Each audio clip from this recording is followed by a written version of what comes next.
Good morning, good morning. It is Monday, the 20th of May, 2024. Welcome to Morning Brew on Labour Social. Big shout out to everyone in the chat there. We've got Daylight Dave, we've got Jupp, we've got Maureen, we've got Chris in there. We've got the Big Hon, we've got Alex French, we've got Gallifreyan Wren, we've got City Life 2050. We've also got Alex French, we've got, sorry, I said Alex French. Hello again. We've got Steve's Retro Loft, Freckle Puny, Johnny Copperhead, Lofty the Softy, Peter, Kale, amongst others. Hello and welcome to Morning Brew. So, a few stories to talk about today. First of all, the Iranian president is dead. The president of Iran, Raisi. He is he carked it in a helicopter crash, which is a bit unfortunate. So it seems to be like a few of Putin's close buddies seem to be becoming a cropper in certain respects over the last few days, months, weeks. A bit, yeah. But he's not actually the leader. Well, he wasn't the leader of Iran. That was, in fact, the supreme leader who's over the president, who you can't vote for. He just sort of holds office, Khomeini. Anyway, so good morning to everyone in the chat. Everyone's saying good morning. And Vendetta saying, oh, what a loss. Not. Well, yes, because there is Raisi. He is thought to have overseen some of the trials that took place in the 1980s, which led to the deaths of thousands of so-called dissidents in Iran who weren't entirely supportive of the Iranian Revolution, which saw human rights abuses off the scale. Also, during the 80s, there was the Iran-Iraq War, which rattled on for about 10 years, in which there were trenches, gas weapons were used. Neither side came out particularly smelling of roses in any way, shape or form. But it's worth noting that Britain and America were happy to sell weapons to Saddam Hussein, who was in charge of Iraq at the time. And also, it turns out, happy to sell weapons to Iran as well, through backdoor means. Nice. Yeah, just a little point on that. I think the decision is going to be made today on Julian Assange and whether he should be extradited to the US to face trial for stealing American military data and putting it on the internet. Now, I've got mixed feelings about this because on one hand, you can say, well, he's a freedom fighter and he exposed crimes that the American military committed during their invasion of Iraq and Afghanistan, and that is true. However, he was wanted by authorities in Sweden and for sexual misconduct, should we say? Because it's early on the Monday morning. I don't want to say more than that because it's a bit grim. And it wasn't that one of his one of the people who claimed to have been assaulted by him. It wasn't that she decided that she hadn't been attacked. It ran out of time. We have this ridiculous system in various jurisdictions around the world, in which if a crime was committed long enough ago, you get away with it as long as you haven't been arrested in the first year or so of committing the crime. Yeah, you can get away with it, and that goes a lot for historical sex offences as well, especially in places like America, where they actually have a law that says after 5 years, if you haven't said anything, then you can't be done for it in certain states, which I think is ridiculous. Like, you commit a murder and you lay low for 5 years, you get away with it. Yeah. So I don't think that it was particularly good that Assange fled justice in Sweden for a crime, stand trial for a crime that he may or may not have committed. I mean, it obviously didn't go to trial, as so many of these kind of offences don't go to trial. But also, let's not forget that he spent, 7 years, was it, in the Ecuadorian embassy, and he was thrown out for bad manners, apparently, according to the then president of Ecuador. yeah, again, not really making himself look particularly good. But the one thing that really sticks in my craw is it was WikiLeaks who broke into, through Russian hackers, spread all that stuff about Hillary Clinton's emails, which did have an effect on the 2016 election, which was won by Donald Trump. So yeah, wasn't too concerned about releasing, I don't know, audio of Trump being a horrible, horrible person. No, just went after Hillary Clinton instead, because 4 years of Trump, what harm could come of that? So yeah, I'm a bit conflicted about this, because while I feel like he shouldn't be held in solitary confinement, which is torture, under most legal jurisdictions, we regard solitary confinement as torture. I don't know. I don't think there's a good excuse for him running away from justice in Sweden. America's a different thing, but then if he's in Sweden, he could have fought the extradition there in Sweden. But the fact that he didn't show up for the trial, he basically absconded effectively. I know it's a bit more complicated than that, but taking refuge in the Ecuadorian embassy because they didn't have a treaty, they didn't have an extradition treaty with Sweden, I guess. But yeah, at the same time, I do feel like if you are accused of a crime, especially a sexual one, that you should stand trial and prove your innocence. And he hasn't done that.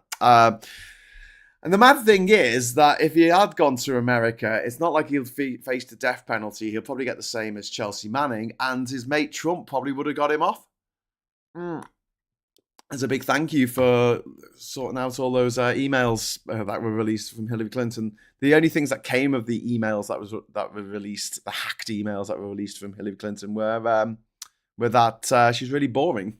She's just so dull. She's like the Lisa Simpson of American politics. Johnny Copperhead, thank you very much for the super chat. Rishi uses jets, not copters. Pity. Thank you very much for the super chat. Yes, and we won't go into the fact that Farage survived a crash in 2010 when the pilot of his plane, he had a UKIP banner off the back of his plane. It got tangled up in the tail and made when the plane crashed. It was a light aircraft, and a few years afterwards, the pilot of said plane took his own life. That's probably worth noting. Okay, so on to the big stories of today. First of all, we've got the ongoing trauma that the whole country is suffering, but nowhere more so than Devon because of our infected water supplies. There is shit in every single water course now in the entire UK. It is really, really grim. Actually, no, England and Wales. No, I think Scotland's not quite as bad. Someone who's Scottish, correct me in the chat. But the privatised water companies have well and truly taken the absolute piss. Well, actually, we've got a figure. We've got a figure, which Ofwat says is nonsense, but then they all went to school together, so you can't trust them as far as you can spit. This is the figure that's been come to £85.2 billion. £85.2 billion. That is the money profit that's been taken out of water companies by shareholders and investors since 1989. Now, just have a think about how much infrastructure £85.2 billion could have built over those years. But obviously, it didn't. Taking the piss, sold it back to you, as Steve's Retro Loft correctly points out. And then there was this story on Friday, which was like the Severn Trent boss, a woman called Olivia Garfield, privately educated, don't you know? She was actually the 1,138th name on my private school mafia list this weekend. She defended her multi-million-pound pay packet, despite her company's sewage spills rising by a third in 2023. She was awarded £3.2 million of your money in pay. And the last 4 years, she's earned nearly 13 million, filling our rivers and streams and watercourses with shit. Yeah, nice one. So there you go, Severn Trent. And meanwhile, these water companies have just racked up these insane debts. This huge amount of debt, billions and billions and billions of pounds worth of debt that they have racked up over the years that we're going to have to pay at some point when we renationalise all of the water companies, because that's what's going to have to happen, because they can't continue to poison us. They are literally poisoning us. There is poison in the water. I'm in the tap water. Like, how can that even be nearly justified? I'm sorry, but you had a chance to give a good service to people and you blew it. These companies, it's not like we need to have mass layoffs or anything. They just need to be taken back into the public sector so they can be, I don't know, properly checked upon, because this is the weird duality that we have in this country. If it's something where it's like the public sector, it tends to get a lot more coverage in the news, let's say, than a private company getting away with absolute murder. And I say that, but the other big news story today is that the Tainted Blood inquiry is going to be publishing its findings at about midday today. This is going to be grim reading, because we know we know enough to know how messed up this is. Effectively, since from the early 70s to 1991, 30,000 people who had blood transfusions or plasma infusions in the NHS were given contaminated blood products.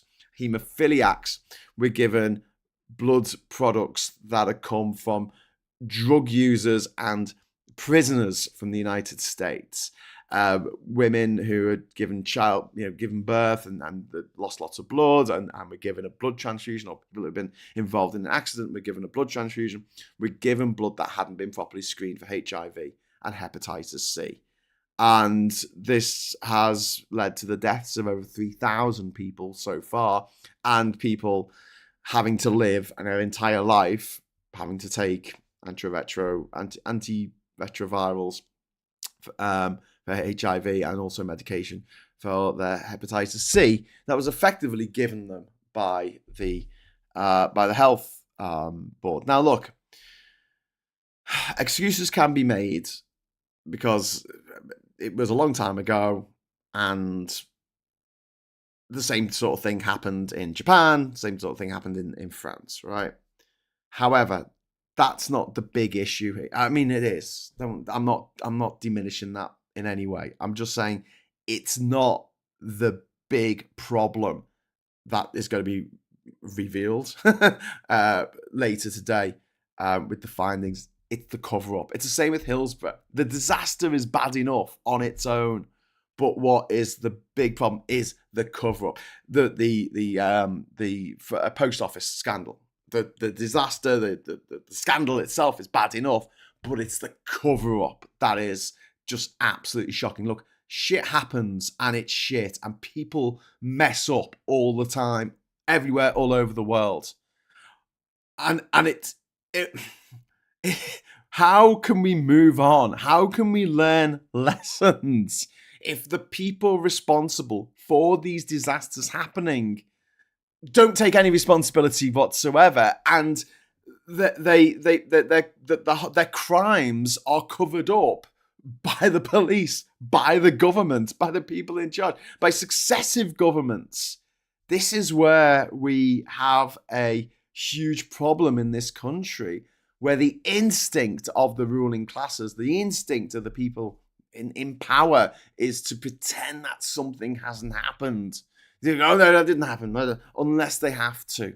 It's a bit like Boris Johnson never making a statement about anything or making a decision during COVID until he absolutely had to, until his back was against the wall. They went, okay, I'll make a decision now.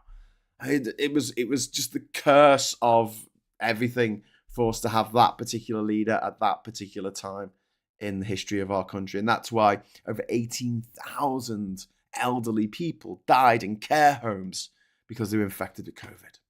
18,000.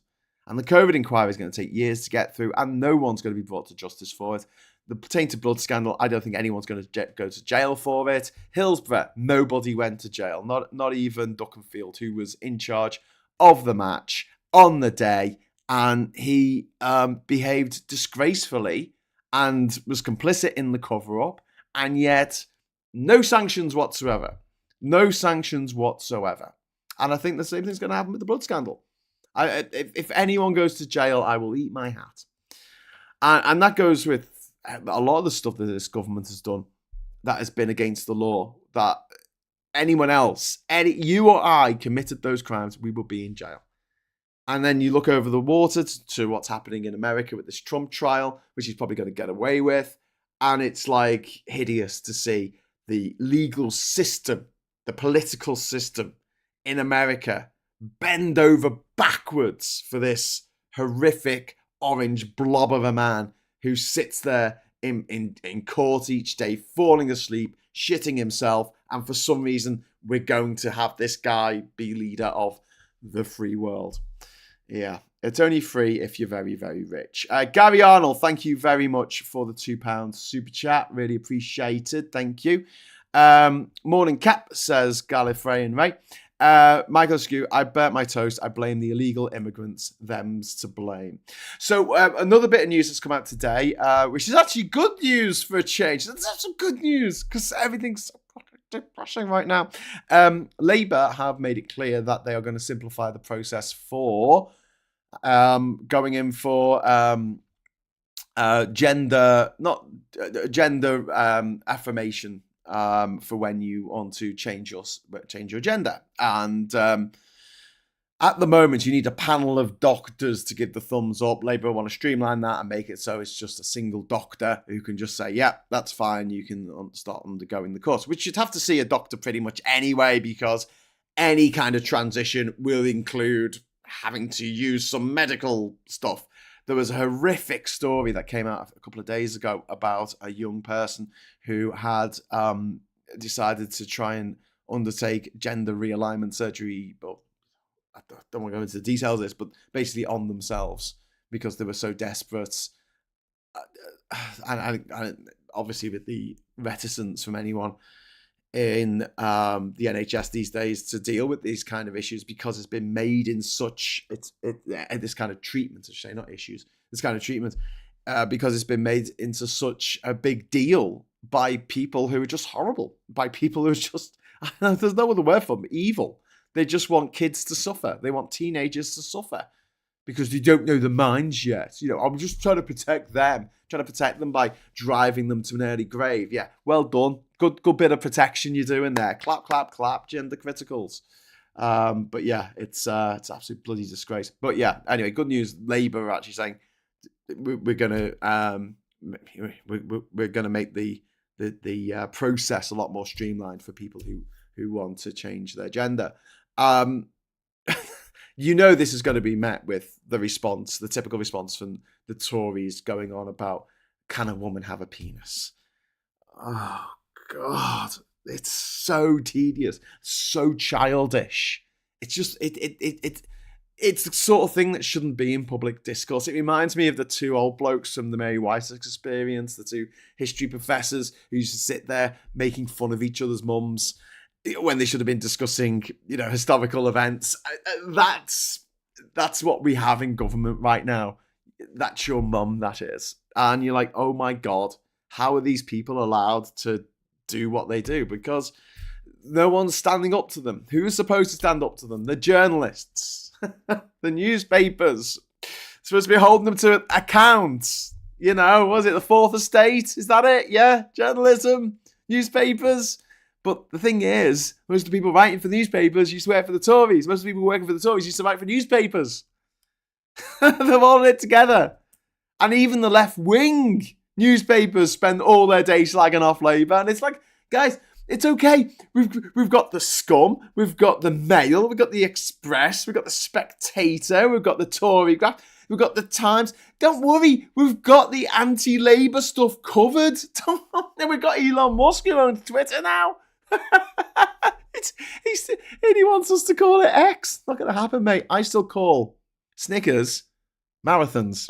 So good luck with getting us to change the name of Twitter, mate. We're not going to. But yeah, it's like, oh, we need to hold the left to account or no one else will. And I'm like, pretty sure that every burp, fart and whistle that Keir Starmer emits while he is the leader of this country, hopefully in a few months' time, is going to be covered in minute detail by these Tory rags who absolutely hate Labour and everything they stand for.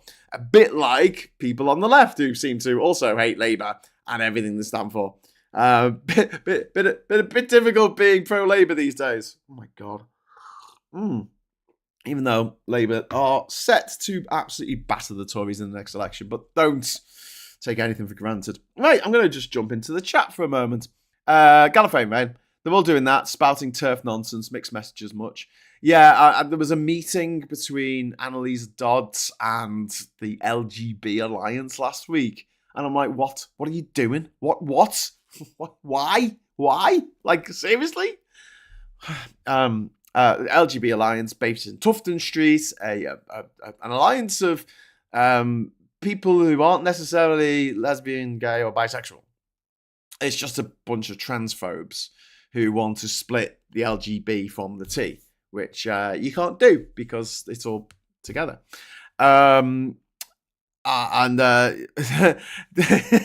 Vendetta says, see that puddle of spit? That's your swimming pool, that is.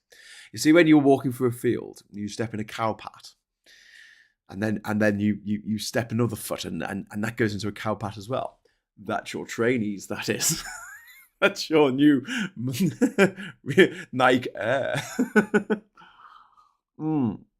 Alan Walker, I think, says, disappointed in The Guardian lately. Opal Fruit says, Christopher Bowles. God damn Opal. Yeah, not this starburst nonsense. I call them marathon too. You're showing your age there. Why has Palestine vanished from the news, says Satna. Well, I don't know if it has. It was all over the news last week. And also this weekend, there looks like there's going to be splits in the cabinet between Netanyahu and one of his top cabinet people over the future of what's going to be left of Gaza once all this nightmare is over.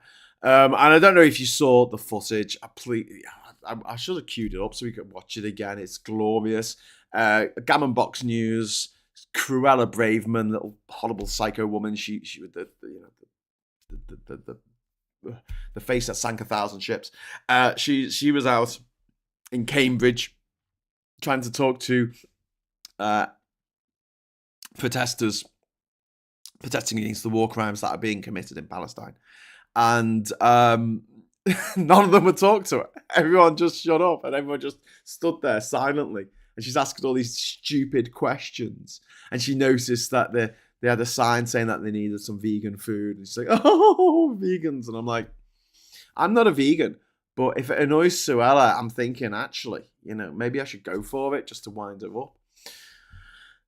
If you dry a cow pat out, you can toss it. Great English traditions. Yeah, they had cow pat tossing competitions. That was a big thing back in the day. Probably still is somewhere. Norfolk, probably. No offense to Norfolk. I got into trouble with TERS for suggesting Tufton Street should appear on TV next to the organisation front name, says Christopher Bowles. You're absolutely right. It should. And the fact that it doesn't speaks a lot about, is that the LGB Alliance with an office in Tufton Street? It is indeed, Cathal. It is indeed. Has anyone watched Gary's video on inflation? New rate is due Wednesday. Last big rise drops off, which makes the figure close to 2%, but it is a con. Yeah, indeed. So I don't know if any of you saw the Joe Lycett show on Friday night, but it had our Labour social favourites, Carol Vorderman and India Wallaby on it, which was really cool. And Carol quite rightly pointed out that she said it's been 5,000 when it was 5,000 days of Tory rule. She worked out that that the national debt had gone up £300 million a day. A day. Where's our money? Where's our money, Rishi? Where's our money, Truss? Where's our money, Johnson? Where's our freaking money, May? Where's our money, Cameron? Where's our money gone? What have you done with our money? Hey? Where is it? Come on, Sunak.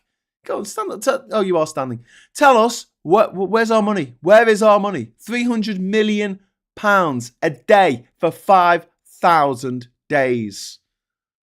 Unfathomable amounts of money. My God. Eton could be described as Einstein country, where everyone's a relative. I like that. Yeah. One other thing over the weekend is my private school mafia.com site got retweeted by Marina Perkis and Terry Christian, amongst others. And it's gone great. It's gone for like hardly anyone looking at the site. Like the stats have gone through the roof because loads of people are going, oh my God. I don't think there's a better way of showing people just how weighted against the working class the system is in this country. Like if you are working, it's a caste system. It's not a class system, it's a caste system, like in India, where the circumstances of your birth dictate the rest of your life. It's as simple as that. Social mobility in this country is all but dead. Unless you are incredibly talented or incredibly lucky, you ain't getting nowhere if you aren't born into the elite of this nation. And it was quite interesting because we had a few people on there who were like, oh, but you've made a mistake with this one person. And I'm like, okay, there's over 1,000 entries on there. I mean, but by all means, that's your takeaway.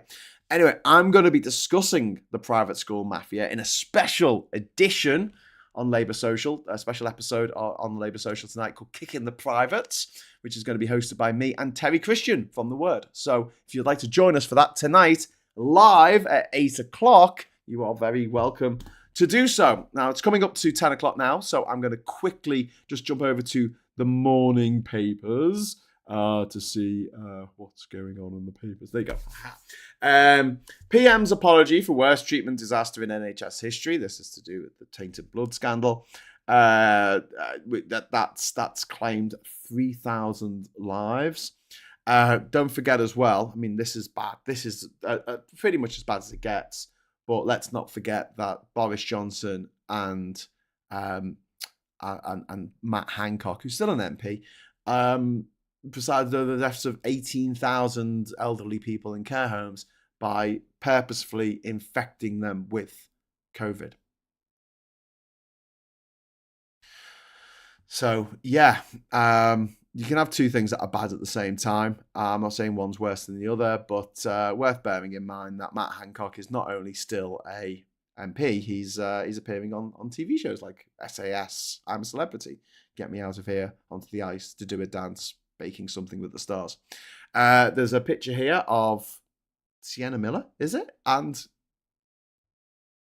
is that Kevin Costner? Kevin Costner. PM's horror and regret over blood scandal. Yeah, well, the Tories are steeped in blood anyway. Thank you very much for the super chat there, One Angry Pagan. Seems like it was cow crap that got into our water, which, again, not surprising, but it's because they're not testing the water properly, because that costs money, and they're cutting corners, and you cut corners, and people die. That is always the way. That's why people go, oh, health and safety. I'm like, shut up.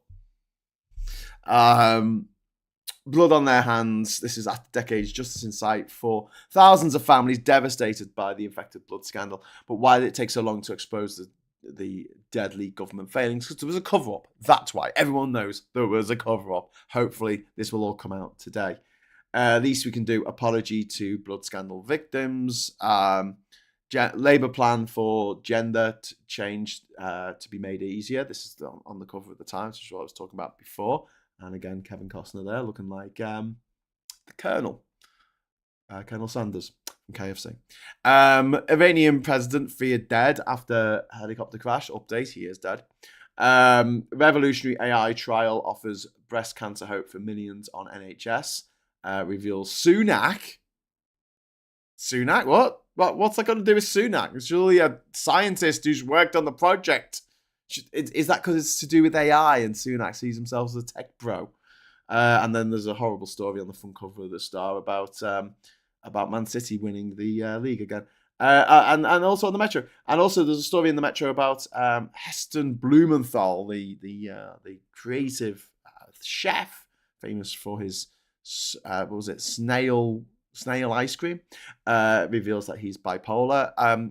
Which is, it's sad that he's bipolar. It's good that he's talking about it. It's good that we're getting mental illnesses to be something that we discuss and something that we don't just go, I can't talk about this. I won't get any more work. And Captain Bart Roberts says, I was in Robin Hood with Costner. Oh, fantastic.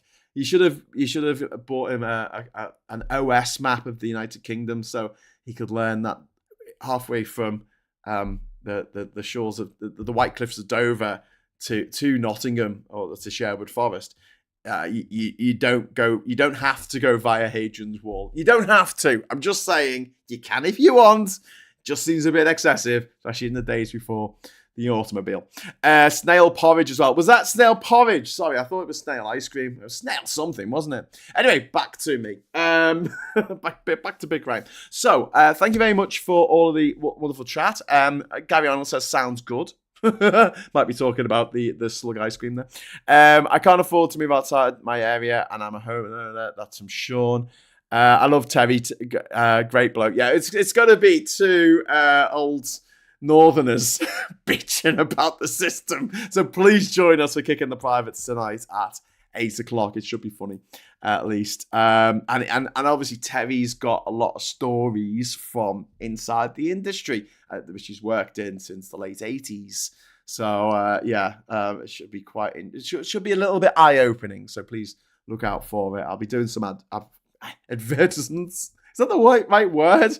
I'll be doing some social media posts about it later on. Peter Kay says, I asked the Tory MP at a local sewage protest for surfers against sewage how they can align them with the current state of the Conservatives.